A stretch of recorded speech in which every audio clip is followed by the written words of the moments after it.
Salam alaikum Mazoul Fillaoun, bonjour. La révolution de Jasmin a été le seul printemps des peuples à avoir franchi tous les écueils, les pièges, les basses manipulations, les traquenards d'une contre-révolution déterminée à faire avorter le processus salvateur, à faire regretter au peuple tunisien d'avoir osé balayer un régime policier parmi les plus durs au monde. C'est le seul printemps à avoir tenu ses promesses, à ne pas avoir dégénéré en hiver boueux, en anarchie sanglante. La Tunisie a tenu bon, elle a passé des moments difficiles, déjoué des complots assassins, traversé une transition laborieuse, réussi des élections reconnues par tous comme étant les plus transparentes et les plus honnêtes de l'histoire du monde arabe.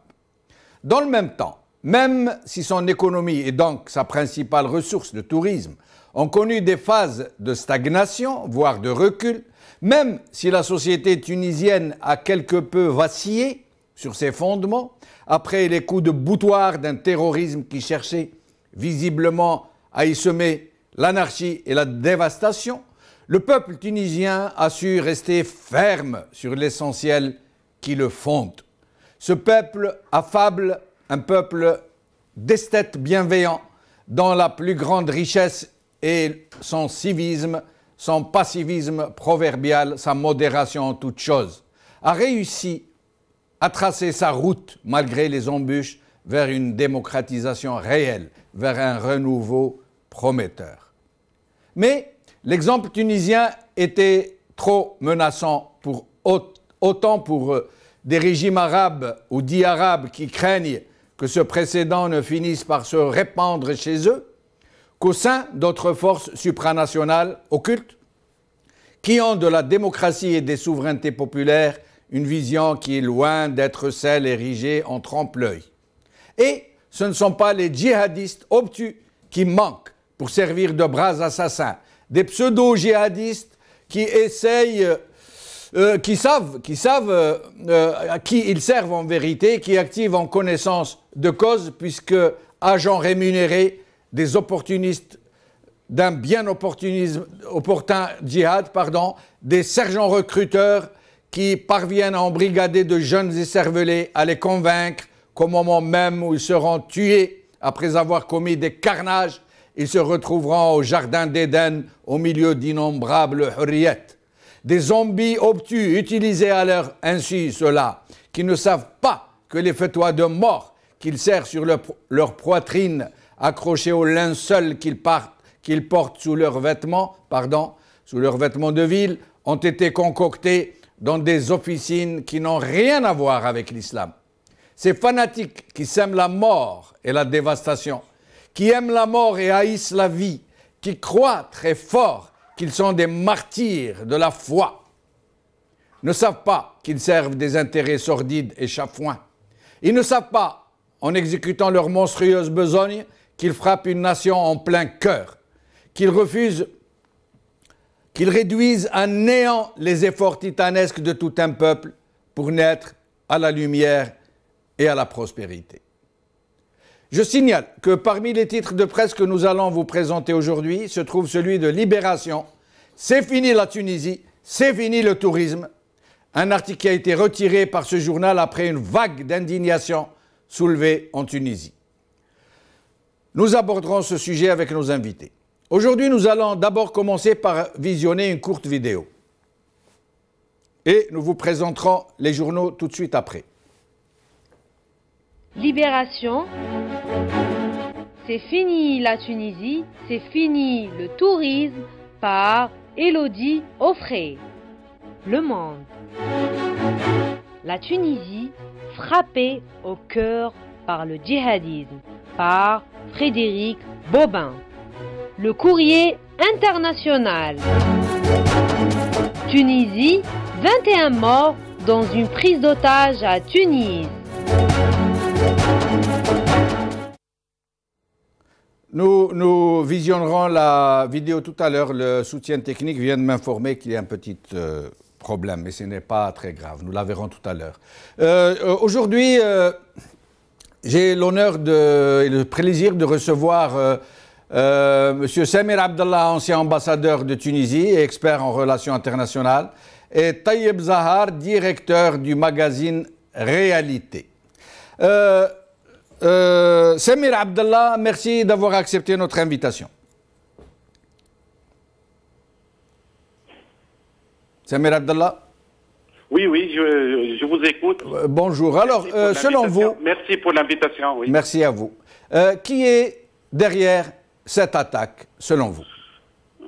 C'est une attaque c'est terrible. C'est l'attaque, l'attentat le plus meurtrier connu par notre pays depuis l'attentat, le coup de Gerba en 2002, qui a conséquence des événements du 11 septembre, un bilan lourd, 21 morts. J'ai écrit tout à l'heure un statut sur Facebook, j'ai dit bilan officiel 21 morts, 11 millions de blessés. Les 11 millions de Tunisiens qui sont meurtris, qui sont martyrisés, de voir vraiment leur pays meurtri, martyrisé, blessé, trahi.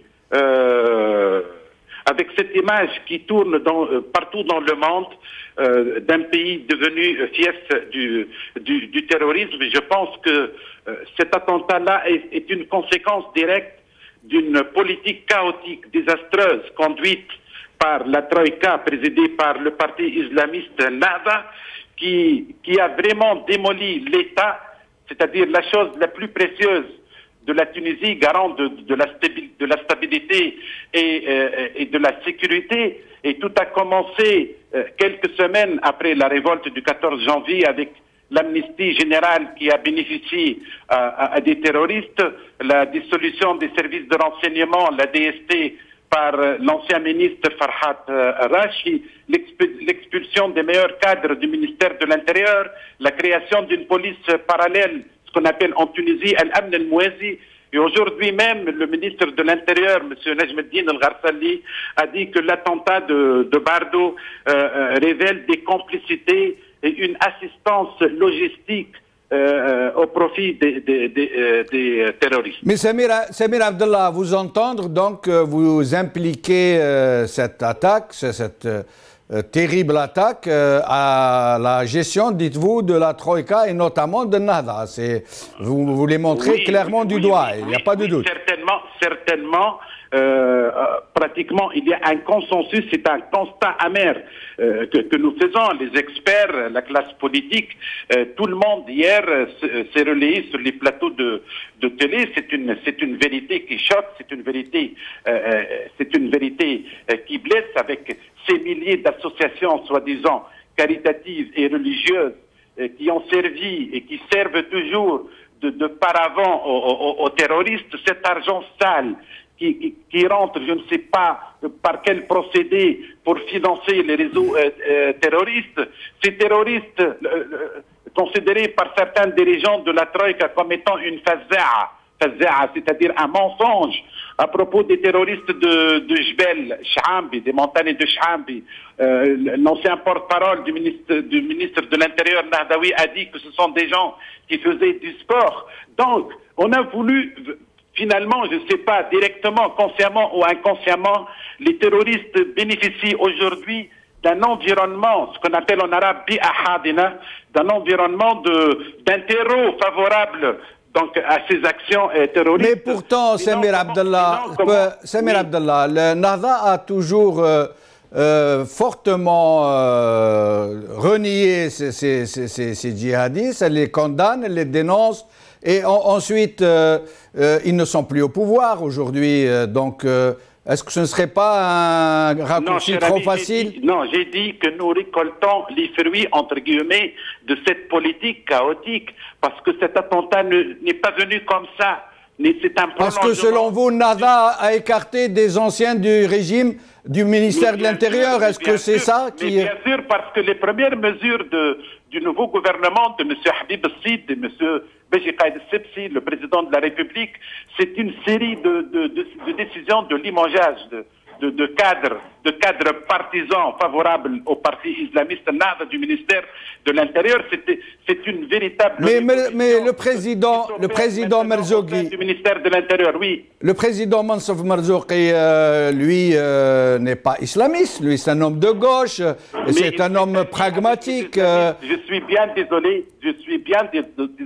Oui. On a découvert un autre Mansour Merzouki au palais de Carthage. Il recevait tout le temps les apôtres, les cheikhs de la fitna venus de l'Arabie Saoudite et des pays du Golfe pour propager leur poison, pour appeler à la fitna. Mais d'un autre côté, Samir Abdallah... Pour taxir, pour qu'ils insultent donc ce qu'ils appellent les laïcs et les partisans de Bourguiba, etc., etc. Mais d'un autre côté, Samir Abdallah, est-ce que vous ne faites pas feu de tout bois, vous et les gens du courant dit laïque ou séculier, contre tout ce qui bouge, qui viennent des mouvances islamistes, qui viennent de la Troïka? Est-ce que vous ne leur imputez pas vraiment de façon, j'allais dire, systématique, tout ce qui, peut-être même,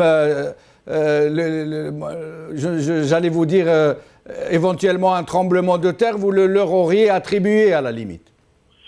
Cher ami, ne faisons pas l'amalgame. Ne faisons pas l'amalgame. Ben oui, le peuple tunisien est un peuple musulman depuis 14 siècles. Non, on fait pas l'amalgame entre la religion musulmane. Donc il n'y a aucun problème. Moi, je ne suis pas laïque, je suis tunisien tout court. Moi, je suis tunisien, je suis patriote, je suis fier de mon pays. Tout le reste relève de la conscience individuelle et du culte privé de la personne humaine. Voilà. Donc je ne fais pas la confusion, je suis contre ces courants soi-disant islamistes, mais qui sont vraiment terroristes, qui n'aiment pas ce pays et qui veulent vraiment... Mais vous êtes en train de nous dire que Nahda... Vous êtes en train de nous dire que Nahda est un mouvement terroriste. Non, je n'ai pas dit ça. Mais vous faites, vous semblez le suggérer. Non, on fait le constat de la politique de Nahda qui a gouverné le pays durant 3 ans. C'est le plan économique, vous l'avez souligné dans votre introduction. C'est une économie pratiquement au bord de la faillite, avec le coup d'hier contre le tourisme qui est la principale recette en devise, l'expulsion des meilleurs cadres du ministère de l'Intérieur, le noyautage des rouages de l'État par des partisans nahzaouis. Qu'est-ce que vous appelez ça? Nous allons demander à Taïeb Zahar, directeur du magazine Réalité. Taïeb Zahar, merci d'avoir accepté notre invitation. Merci à vous. Alors, avant d'aborder ce sujet qu'évoque Samir Abdallah, d'imputer ce qui arrive à la Troïka, j'aimerais vous demander votre avis pour ce qui est de ce titre, ce fameux titre de Libération, qui a vraiment soulevé l'indignation tunisienne, de la société tunisienne. Qu'en pensez-vous vous-même? Absolument, c'est un article, c'est un titre en tout cas d'article qui a beaucoup indigné les Tunisiens, parce que quand il y a eu les événements de Charlie Hebdo, tous les Tunisiens ont dit je suis Charlie, et donc on s'attendait à ce qu'il y ait au moins une solidarité des médias français et de l'opinion publique française pour justement soutenir la Tunisie, comme vous l'avez dit, qui a réussi jusqu'ici sa période de transition démocratique, qui est arrivée à des élections libres et démocratiques. Et donc, le minimum qu'on pouvait espérer, c'était un soutien, et non pas justement à aller dans le sens des terroristes en disant que la Tunisie c'est fini, le tourisme est mort. Et donc, je pense que si c'est inconscient, c'est de très mauvais goût. Aujourd'hui, heureusement, bien sûr, que les officiels français, qu'ils soient le président de la République, François Hollande, que ce soit le Premier ministre ou le ministre des étrangers, ont tous soutenu, bien sûr, ont condamné fermement cet attentat terroriste, mais disons que, vous savez, les terroristes ont voulu frapper le cœur de la Tunisie, son économie, et ce qu'il y a de plus, disons, fragile et cher, c'est le tourisme. Et donc, notre crainte, justement, c'est de subir déjà que le tourisme vit depuis la Révolution des périodes pénibles, difficiles. Vous savez que le tourisme fait travailler directement, indirectement plus d'1 million de personnes, fait vivre plus d'1 million de Tunisiens. Pour nous, c'est vital. Et les terroristes, en frappant le musée du Bardo, en tuant sauvagement des touristes ont voulu justement faire en sorte que les touristes ne viennent plus en Tunisie. Et donc, qu'un média aussi, je dirais, crédible que Libération aborde dans ce sens, nous a fait évidemment beaucoup mal. Mais bon, disons que cet attentat a permis un électrochoc au peuple tunisien, et comme l'a dit Samir, nous avons 11 millions de blessés, mais 11 millions de blessés debout, qui veulent aujourd'hui réagir face à l'adversité. Et nous avons toutes les raisons de croire que nos amis européens et nos amis de façon générale qui visitent la Tunisie ne tomberont pas dans ce piège. Au contraire, tous les indices montrent... Mais Taïb Zahar, vous ne pensez pas que, même si nous ne devons pas alarmer les opinions publiques et ne pas rajouter de l'huile sur le feu, vous ne pensez pas que ce coup est vraiment terrible et que le tourisme tunisien va fortement s'en ressentir? Vous pouvez répéter votre question, là, je vous entends très mal. Je vous ai demandé si, sans vouloir jeter de l'huile sur le feu, ni de rajouter l'alarme à la gravité de la situation, est-ce que vous ne pensez pas que cette attaque terrible va avoir des effets terribles sur le tourisme tunisien? Écoutez, on va tout faire. Je pense qu'on va tout faire pour démontrer le contraire. Je vous dis, aujourd'hui, les réactions ont été beaucoup plus, je dirais, favorables à la Tunisie. On a vu beaucoup de messages de soutien et de sympathie de la part de citoyens lambda qui disent que je viendrai passer mes vacances en Tunisie. Donc c'est vrai que notre crainte est là. C'est à nous justement, nous en tant que société civile, bien sûr, en tant que médias, en tant que pouvoir politique, de réagir et de montrer que les conditions de sécurité sont aujourd'hui fournies pour que la saison touristique ne soit pas gâchée. C'est aussi à nous de démontrer notre capacité, si vous voulez, à nous adapter. Et en tout cas, moi, malgré le coup, malgré le choc, je reste relativement optimiste parce que on a besoin d'optimisme. Et si aujourd'hui, par malheur... Taïb Zahar, je voudrais faire une annonce sur les réseaux sociaux algériens. Il y a en ce moment 2 slogans très forts qui sont en train de circuler. Le premier, c'est une image où on voit « Je suis Tunisie » qui est en train de circuler, qui est en train d'être partagée par des milliers de gens. Et la deuxième est un slogan qui vient d'être lancé « Passer ses vacances en Tunisie est un acte militant ». Donc, je vous laisse poursuivre. Je remercie nos frères algériens. Vous savez qu'on a besoin de nos frères algériens. Vous savez que nous avons plus d'1 million de frères algériens qui viennent passer leurs vacances. Et je n'ai aucun doute à ce que nos frères algériens répondront en masse et viendront encore plus nombreux en Tunisie. On leur assurera l'hospitalité et bien sûr la sécurité. Évidemment, c'est ce que je vous dis, c'est des signaux qui nous rassurent en fin de compte. Et c'est pour ça qu'on n'est pas abattu aujourd'hui, parce que leur lâche-crime, leur action aujourd'hui est en train de retourner contre eux aujourd'hui, puisque je pense... Mais qui sont ces gens, justement, pour revenir à la question que je posais à Samir Abdallah, qui sont ces gens qui seraient derrière cette attaque selon vous? Écoutez, comme l'a dit Samir Abdallah, c'est vrai, le laxisme de la Troïka a beaucoup contribué.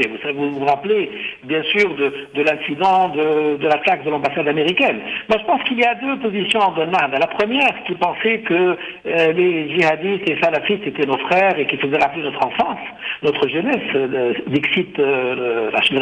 Et puis, après l'attaque, à mon avis, de l'ambassade américaine, ils ont changé, en tout cas de langage, pour ne pas dire de stratégie, peut-être, en pensant que ce terrorisme-là ne travaillait même pas à leur intérêt.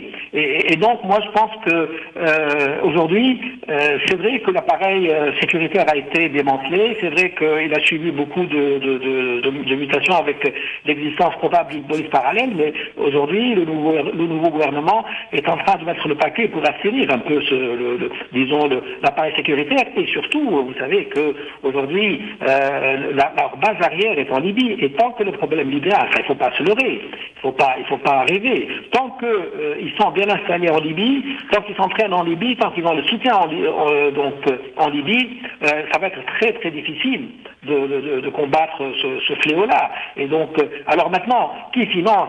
Écoutez, je n'ai pas les preuves exactes, mais en tout cas, on peut soupçonner certaines monarchies, certains régimes qui aujourd'hui n'ont pas intérêt, comme vous l'avez dit, qui ne veulent pas que l'expérience tunisienne réussisse. Et donc, tout ce beau monde-là se rejoint pour justement faire échouer l'expérience tunisienne. Mais je peux vous assurer qu'aujourd'hui, il y a une très forte prise de conscience de la population tunisienne et pas uniquement des élites. Je parle du peuple, je parle du bon vieux peuple, qui aujourd'hui s'estime être touché dans son amour-propre.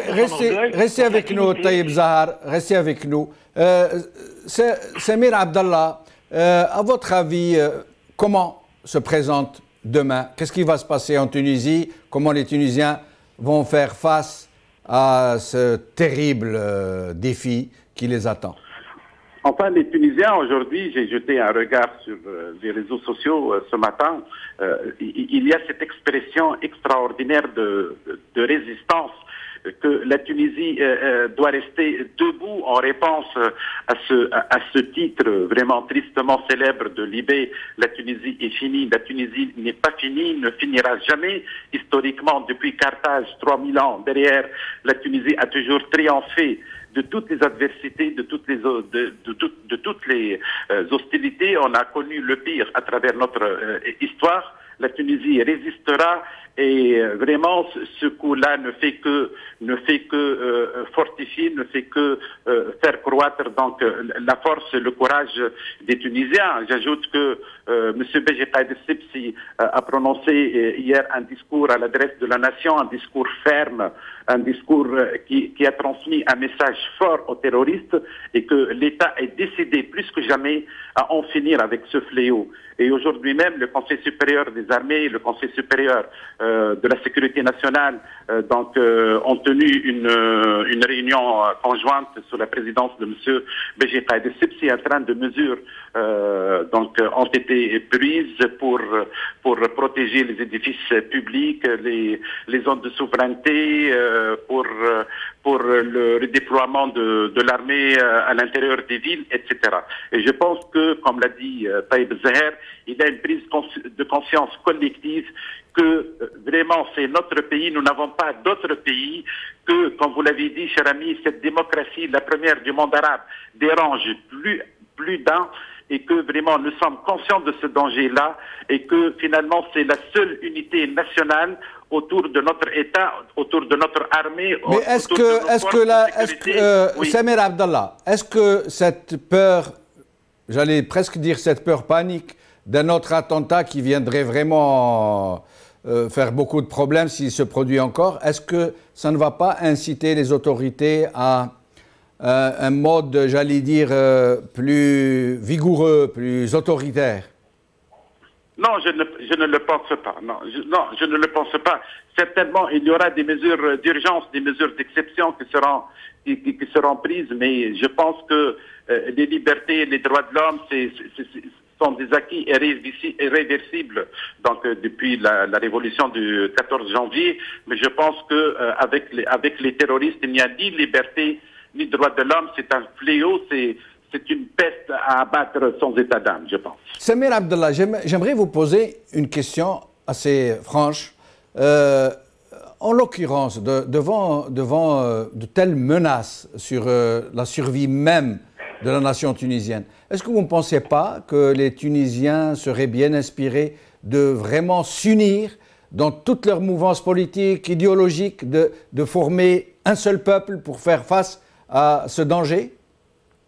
Oui, d'ailleurs, hier, lors de l'attentat et alors que les forces spéciales ont fait leur assaut pour achever ces terroristes-là, il y avait une foule de manifestants qui applaudissaient, qui soutenaient nos forces de sécurité. Et hier, dans la soirée, l'avenue Bourguiba a été vraiment noire de gens de manifestants qui tenaient bon, qui tenaient à cette Tunisie.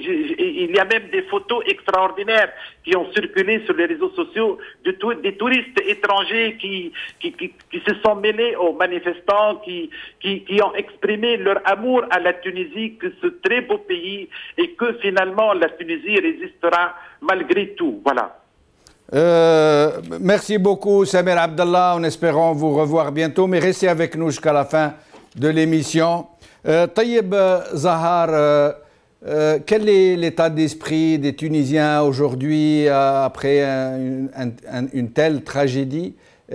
Sur les réseaux sociaux, je sais qu'il y a une véritable effervescence et les Tunisiens sont tellement émus, tellement touchés, ils ont tellement souffert, ils ont tellement été touchés par cette attaque monstrueuse qu'ils en sont arrivés même à se faire des condoléances, y compris pour ce malheureux chien policier qui a été tué en même temps que les 21 personnes qui ont décédé. Même les chiens sont visés, hein, même les chiens sont visés. Même les chiens sont visés. Non, mais l'état d'esprit, moi je pense que après le choc d'hier et la bonne réaction, je dirais, de l'opinion publique tunisienne, après avoir entendu des discours quand même rassurants des plus hauts responsables du pays, je pense qu'aujourd'hui l'état d'esprit est nettement meilleur. Aujourd'hui, il y a une volonté de réagir positivement. Il y a une volonté de capitaliser, si on peut s'exprimer ainsi, ce terrible attentat, ce lâche attentat. Au contraire, moi je pense que ça peut être une bonne occasion justement pour sensibiliser l'opinion publique internationale sur ce danger, sur le fait que la Tunisie ne peut pas rester seule, toute seule, bien sûr, qu'il ne faut pas abandonner la Tunisie, qu'il faut aujourd'hui donner plus de soutien sur le plan sécuritaire, sur le plan financier, ne pas abandonner la Tunisie. Et je crois que on est en train, bien sûr, de sortir la tête de l'eau. Taïeb Zahar, une dernière question. Est-ce que vous ne pensez pas, je viens de la poser à Samer Abdallah, est-ce que vous ne pensez pas que le moment est venu pour une véritable union sacrée de tous les Tunisiens, dans toutes leurs mouvances, dans toutes leurs tendances politiques ou idéologiques? Tout à fait. Tout à fait. Aujourd'hui, la place n'est plus aux querelles politiques, aux querelles de chapelle. Aujourd'hui, il s'agit de s'unir tous contre ce fléau, contre cette menace qui risque de toucher notre unité, notre même existence. Et donc, je pense que la classe politique aujourd'hui doit être à la hauteur des attentes exprimées par les citoyens tunisiens. Il faut qu'elle soit à la mesure de cette vague de sympathie qu'a connue notre pays aussi bien à l'extérieur qu'à l'intérieur du pays. Donc aujourd'hui, ils n'ont pas le droit de décevoir. La classe politique n'a pas le droit de décevoir. Et il faudrait bien sûr cette union sacrée, sans bien sûr, comme vous l'avez dit, sans toucher aux libertés. Vous savez qu'un soldat qui a marché un peu sur le cadavre d'un terroriste vient d'être condamné par le tribunal militaire. Et donc, nous ne faisons pas l'amalgame. Nous ne voulons pas aujourd'hui avoir le même comportement criminel que les terroristes. Au contraire, il faut faire la part des choses. Il faut être bien sûr sans merci dans la lutte contre ces terroristes, mais toujours dans le respect de l'état de droit. Taïeb Zahar, merci infiniment. Samer Abdallah, merci, en espérant vous revoir tous deux dans nos prochaines émissions. السلام عليكم قوال خير بسلامة.